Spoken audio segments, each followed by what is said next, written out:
আসসালামু আলাইকুম। তো কেমন আছো তোমরা? আশা করি সবাই ভালো আছো। তো সকাল সকাল ফ্রেশ হয়ে বের হয়ে পড়ি সৈয়দপুরের উদ্দেশ্যে। বাসা থেকে যখন বের হই তখন বুঝতে পারিনি আজকের দিনটা এত ইন্টারেস্টিং হবে, এত মজাদার হবে। আজকে আপনাদেরকে আমি এক অসাধারণ যাত্রার গল্প শেয়ার করব। তো ভিডিওটা শেষ পর্যন্ত অবশ্যই দেখবেন। আজকের ভিডিওটা অনেক মজাদার হতে যাচ্ছে। অবশ্যই ভিডিওটার শেষ পর্যন্ত সাথে থাকবেন। আমার বাসা যেহেতু ডোমার উপজেলাতে, বর্তমানে আমি ডোমার উপজেলায় আছি। এখান থেকে আমার অটো নিয়ে ডোমার বাজারে যেতে হবে। এখন সময় প্রায় 8:20-এর মতো। তো রাস্তা পুরো ফাঁকা, যেহেতু সকালবেলা সেরকম গাড়ি ঘোড়াও চলতেছে না, দুই একটা গাড়ি ঘোড়া যাচ্ছে। তো একটু অপেক্ষা করলাম। একটু অপেক্ষা করার পর একটা অটো পেয়ে গেলাম, অটোতে উঠে বসলাম। উপজেলা থেকে অবশ্য ডোমার বাজার অনেক বেশি দূর এমনটা নয়, কাছেই, মাত্র 5 টাকা ভাড়া। কিছুক্ষণের মধ্যেই ডোমার বাজারে পৌঁছে গেলাম। আমাকে ডোমার রেলগেটে নামিয়ে দিল। রেলগেট থেকে রেল লাইন ধরে সোজা কিছুটা এগোলেই অবশ্য ডোমার প্ল্যাটফর্ম। আমি একটু দ্বিধাদ্বন্দ্বের মধ্যে আছি যে আসলে ট্রেন পাবো কি পাবো না। ট্রেন আসার কথা 8:10-এ, সেখানে সময় হয়ে গেছে 8:40 পার। প্ল্যাটফর্মে উঠতেই ট্রেনের হর্ন শুনতে পেলাম, তার মানে ট্রেন চলে আসছে। আমি যদি আর কিছুটা দেরি করতাম, 4-5 মিনিট বা 10 মিনিট যদি লেট করতাম, তাহলে আমি আজকে ট্রেনটা মিস করতাম। তো ট্রেন প্ল্যাটফর্মে ঢুকতেছে। আসলে আমাদের ডোমারবাসীদের জন্য ট্রেন এখন সত্যি এক আশীর্বাদ। এই ট্রেন যাত্রা আমাদের দৈনন্দিন জীবনকে অনেক সহজ করে তুলেছে। এখন আমরা কম সময়ে, কম খরচে, নিরাপদে অন্য শহরের সাথে অনায়াসে যুক্ত হতে পারি। আর আজকে প্ল্যাটফর্মে অনেক ভিড় ছিল। অনেকেরই ছুটি শেষ হয়ে গিয়েছে, আবার ঢাকায় ব্যাক করতে হচ্ছে।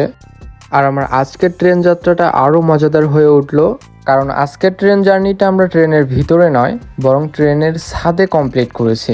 এই জন্য আমার ট্রেন জার্নিটা আরও অনেক মজাদার হয়ে উঠলো। আমি আগে কখনো ট্রেনের ছাদে জার্নি করিনি, একটু ভয় লাগতেছিল যে পড়ে যাব কি না। কিছুক্ষণের মধ্যেই ট্রেন ছেড়ে দিল। ট্রেনের ছাদ থেকে চার সাইডের সবুজ দৃশ্য দেখতে অনেক ভালো লাগতেছিল। আর ট্রেনের ছাদে অনেক বাতাস ছিল, অনেক ভালো লাগতেছিল। আর আজ অল্পর জন্য দুইবার বিপদের হাত থেকে বেঁচে গেছি আমি। ছাদে যেমন অনেক মজার সাথে জার্নি করতেছিলাম সবুজ শ্যামল প্রকৃতি উপভোগ করতে করতে, সেরকমই কয়েকবার বিপদের হাত থেকে বেঁচে গেছি। ছাদে জার্নি করাটা মজার বিষয়, কিন্তু অনেক রিস্কি, কারণ আশেপাশে গাছের ডাল থাকে, সেগুলোতে বাড়ি লাগার সম্ভাবনা থাকে। তাই ছাদে জার্নি করতে হলে অনেক সাবধানতা অবলম্বন করাটা খুব প্রয়োজন। আর ট্রেন যখন রানিং হয়, ছাদে বাতাসের প্রচুর প্রেসার থাকে। আচ্ছা, আপনি কি কখনো ট্রেনে জার্নি করেছেন, অথবা ছাদে কি কখনো জার্নি করেছেন? অবশ্যই কমেন্টে জানিয়ে যাবেন। আর আপনি যদি কখনো ট্রেনের ছাদে জার্নি করার সুযোগ পান, আমি বলবো মিস করবেন না। তবে হ্যাঁ, যদি অনেক লং ডিস্টেন্স জার্নি করতে হয়, তাহলে ট্রেনের ছাদে জার্নি না করাটাই বেটার। তখন মজা নিতে যেয়ে আবার সাজা পেয়ে যাবেন, তখন আবার আমাকে দোষারোপ করবেন। আমি যেহেতু মাত্র 2টা স্টেশন অতিক্রম করেছি ট্রেনের ছাদে, সেক্ষেত্রে আমার কাছে অনেক ভালো লাগছে। সবুজ শ্যামল প্রকৃতির মাঝখান দিয়ে ট্রেনের ছাদে জার্নি করাটা আসলেই এক অসাধারণ এক্সপিরিয়েন্স। তবে যদি আপনি ট্রেনের সাথে জার্নি করতে চান, তাহলে অবশ্যই সতর্ক থাকবেন। ডোমার থেকে নীলফামারীতে ট্রেনে আসতে মাত্র 15 থেকে 20 মিনিটের মতো সময় লাগে। আর দেখতে দেখতেই আমরা নীলফামারীতে চলে এসেছি। ট্রেন নীলফামারী স্টেশনে ঢুকতেছে। আর আজকে অনেক রোদ ছিল এবং অনেক গরমও ছিল, কিন্তু ছাদে অনেক বাতাস ছিল, মনেই হয়নি আজকে গরম। আর ডোমার স্টেশনের থেকে নীলফামারী স্টেশনে অনেক বেশি প্যাসেঞ্জার ছিল, অনেক লোকজন ছিল। আর 2 নম্বর প্ল্যাটফর্মে খুলনার লোকাল ট্রেনটা দাঁড়িয়েছিল, লোকাল ট্রেনটাও ঢুকেছিল।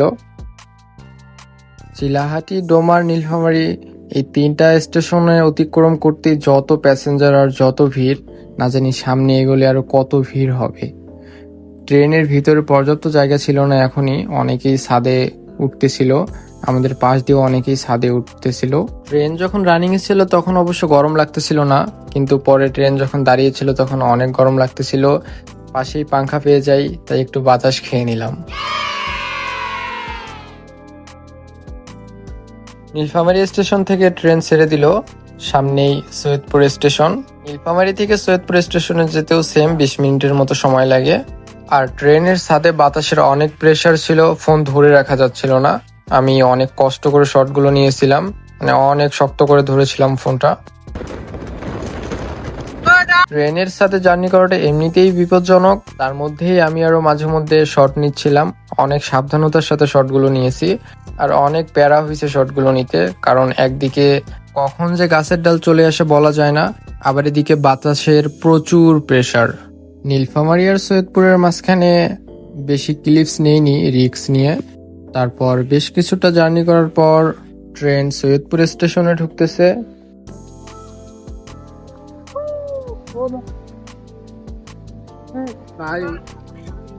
ভাই তার তার তার চলে আসছে আসছে না?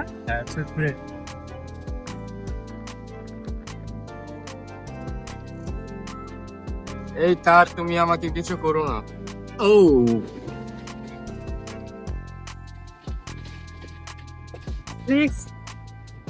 ও নো, ও কত মানুষ।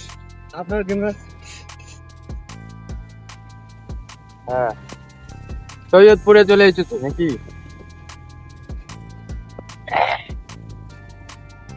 পড়ে গেলেছে এগুলা মানুষ নাকি পিঁপড়া? ও নো, আপনাদের সবাইকে আমার বন্ধুর বিয়েতে দাওয়াত দিলাম। এই সামনে ওভার ফেলাই বিপজ্জনক জায়গা। ভাই বসে রে ভাই, ভাই ই ভাই শোনা পায় না নাকি? এখনই তো মাথা কালা পাবো। নাই তো কি, এখন কি মামায় যাবেন আপনারা? হ্যাঁ ভাই নামিয়ে যাবো। অবশেষে আমাদের ট্রেন জার্নি শেষ হলো। ডোমার নীলফামারীর মতো সৈয়দপুরেও আজ অনেক ভিড়, অনেক প্যাসেঞ্জার সৈয়দপুরেও। এখান থেকে বোঝা যায় আসলে মধ্যবিত্ত জীবন একটা লড়াইয়ের জীবন। আপনার কি মনে হয় এখানে যে প্যাসেঞ্জারগুলো আছে সবাই কি ঘুরতে যাচ্ছে, সবাই কি মেহমানের বাসায় যাচ্ছে? এমনটা নয়। এখানকার ম্যাক্সিমাম মানুষ তাদের জীবনের সাথে লড়াই করতেছে। কেউ ধান কাটতে যাচ্ছে, কেউ বা রাজমিস্ত্রি কাজ করতে যাচ্ছে, আবার কারো গার্মেন্টসের ছুটি শেষ, সেই ক্লান্তিকর জীবনে বাধ্য হয়ে আবারও ফিরে যাচ্ছে। এখন আসলে ঈদের সময় তো সব সময় ট্রেন চলাচল করতেই থাকে। নীলফামারী স্টেশনে খুলনা থেকে ছেড়ে আসা রূপসা ট্রেনটি ঢুকতেছে।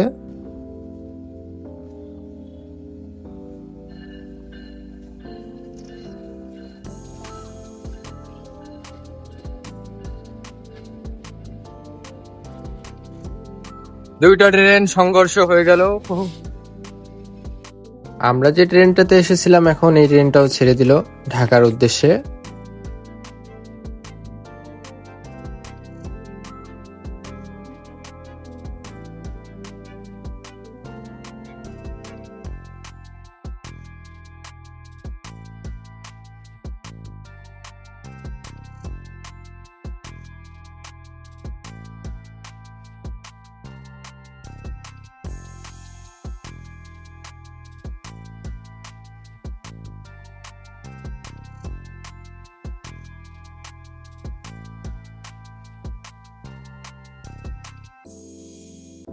সৈয়দপুর রেল স্টেশন থেকে নেমে একটু হাঁটলেই সৈয়দপুরের মেইন শহর, মানে দোকানপাট সবকিছু পাওয়া যায়। তো আমরা যাব সৈয়দপুর প্লাজাতে। আমাদের প্লাজাতে কিছু কেনাকাটা করতে হবে। আজকে অনেক গরম এবং অনেক রোদ পড়েছে, তাই একটা শরবতের দোকান পেয়ে গেলাম, সেখান থেকে শরবত খেলাম। দোকানদার আমাদেরকে শরবত দিচ্ছিলেন এবং আমাদের সাথে কথাও বলতেছিলেন। তার জীবন সম্পর্কে বললেন। তার সকাল শুরু হয় ভোর 5টা বেজে। তিনি 5টার সময় উঠেন, উঠে সবজি বাজারে যান, লেবু আনেন। তার ওয়াইফ তাকে শরবতের সরঞ্জাম গুছিয়ে দেন।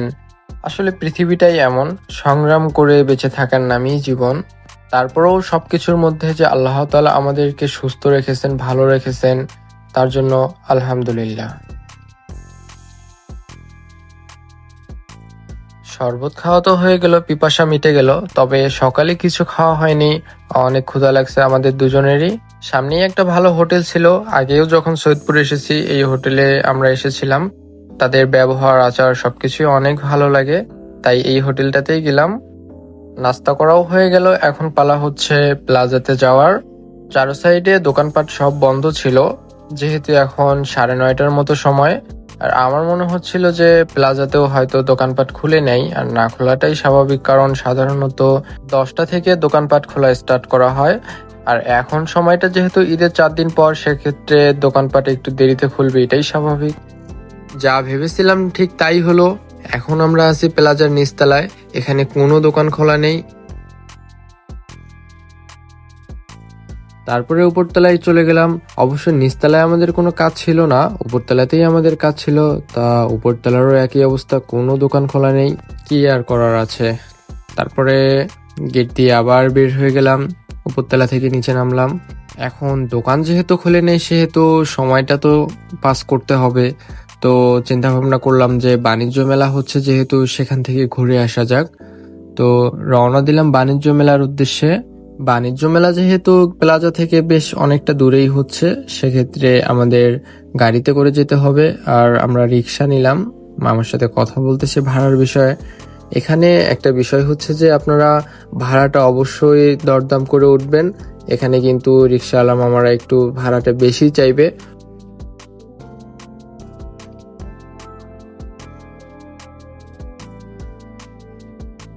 বেশ কিছুটা সময় পর আমরা অবশেষে বাণিজ্য মেলাতে চলে আসলাম। বাণিজ্য মেলাতেও এসে তেমন একটা কোনো লাভ হলো না, এখানকারও সেম অবস্থা, দোকানপাট কিছুই খুলেনি এখনো। আর মেলা এখনো সেরকম ভাবে জমজমাট ভাবে শুরু হয়নি, মাত্র শুরু হচ্ছে। তারপর আর কি করার, সময় তো কাটাতে হবে। সময় কাটানোর জন্য চলে গেলাম সৈয়দপুর বিমানবন্দরে। তারপর কিছুটা সময় পর সৈয়দপুর এয়ারপোর্টের সামনে চলে আসলাম, গেটের সামনে। আসলে এখানেও দেখার মতো কিছু নাই, তবে সময় কাটানোর জন্য এখানে আসছি।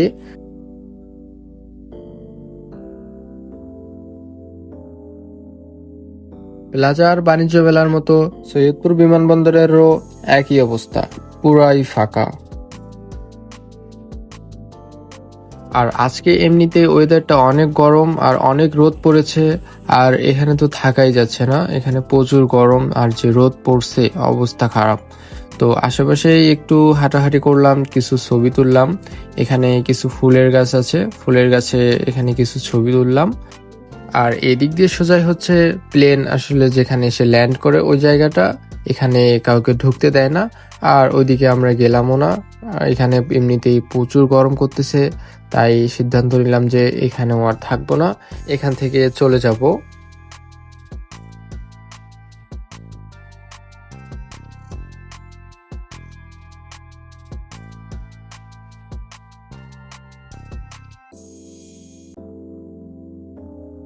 তো তারপর সৈয়দপুর বিমানবন্দর থেকে বের হয়ে যাচ্ছি আমরা।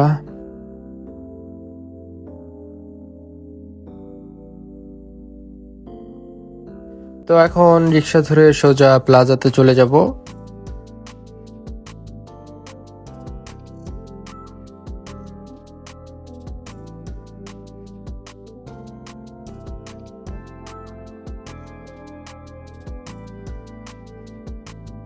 তো বেশ কিছুক্ষণ পর আমরা প্লাজার সামনে চলে আসলাম। এখন প্লাজার ভিতরে যেতে হবে, দেখা যাক দোকান খুলছে কিনা। অনেক দোকানপাটি খুলছে, মনে হচ্ছে এখন খুলছে। তো আমরা উপরের তলায় যাব, যেহেতু আমাদের নিচতলায় কাজ নেই। নিচের তলায় মোটামুটি বেশ অনেক দোকানই খুলছে, কিন্তু উপরের তলায় এখনো সব দোকান খুলেনি। আর আমি যেহেতু ভিডিও মেক করার জন্য আইফোন ব্যবহার করি, আর হিটিং ইস্যুর সম্মুখীন হতে হবে না এমনটা তো হতেই পারে না। আরও যদি হয় ওয়েদার গরম, তাহলে তো কোনো কথাই নেই। সেজন্য ফোনকে ঠান্ডা রাখার জন্য আমি নিয়ে নিলাম ফোনের জন্য একটি কুলিং ফ্যান।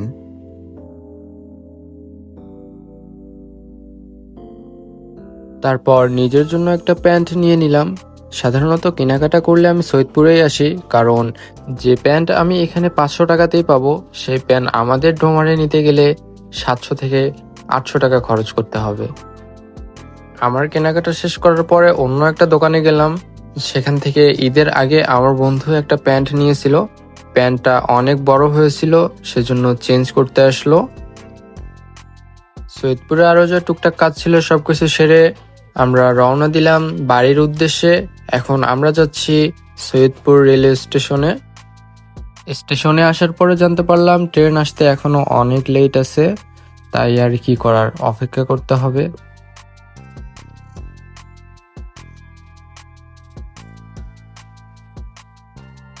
তারপর বেশ অনেকটা সময় সৈয়দপুর স্টেশনে অপেক্ষা করার পর রাজশাহী থেকে ছেড়ে আসা তিতুমির এক্সপ্রেসটি 1 নম্বর প্ল্যাটফর্মে ঢুকতেছে।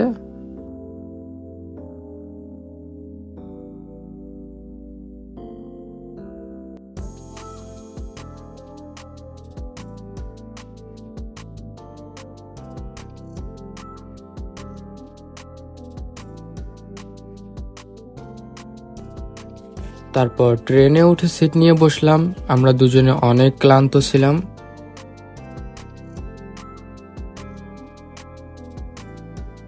তারপর বেশ অনেকটা সময় ট্রেনে জার্নি করার পর অবশেষে ডোমারে চলে আসলাম। তো আজকের ভিডিওটা এই পর্যন্তই ছিল। সবাই ভালো থাকবেন। আল্লাহ হাফেজ।